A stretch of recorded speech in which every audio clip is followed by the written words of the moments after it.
Hi, good morning, welcome back to my YouTube channel. ये सब भी ऐसे ही जाता है। देखो हालात में दिखाता हूँ, आप लोग देखते रहिए। मैं दिखाता हूँ। आज सुबह सुबह मैं मॉर्निंग वॉक करने के लिए आया था तो मिला था ऐसा कंडीशन की रास्ता।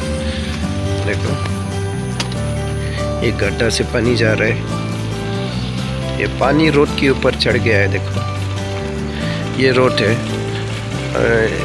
इधर से ये खेत से पानी आ रहा है।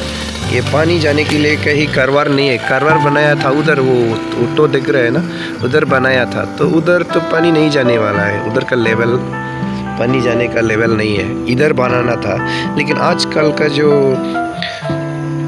इंजीनियर लोग है, ये कैसे किया है मुझे पता नहीं चलता है। ये तो हम लोग भी सोच सकते हैं कि इधर कारवार बनाना है, लेकिन वो लोग नहीं बनाता है। एक बनाया है उधर, उधर क्या है, उधर बनाने से क्या फ़ायदा है? देखो फ़ायदा नहीं है। और एक उधर बनाया है, वो जो पेड़ दिख रहे हैं ना, उधर बनाया है।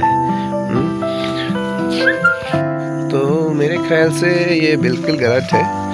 ये कारवार सही नहीं बनाया है, इसकी वजह से ऐसा हुआ है। देखो ये रोड, ये भी अभी अभी बनाया है। देखो ये बना के 2 दिन हुआ। पहले तो सब भी ऐसे है, इसी कंडीशन के जैसा है सारा, इसी का हाल है सारा। अभी ये बनाया है ना थोड़ा अच्छा हुआ इसलिए। ये भी सिर्फ पत्थर डाला है और कुछ नहीं, पत्थर डाला है। और अगर बड़ा बड़ा गाड़ी आएगा और उधर से बालू भी लेके आता है, वो बालू गाड़ी लेके आएगा, फिर ऐसे ख़राब हो जाएगा पहले का जैसा। इसलिए मेरा ख्याल से इधर कारवार एक होना है। कारवार होने से सही रहेगा। अभी कारवार नहीं है तो कभी भी ठीक नहीं होगा, ऐसे ही रहेगा। ये जल्दी जल्दी खराब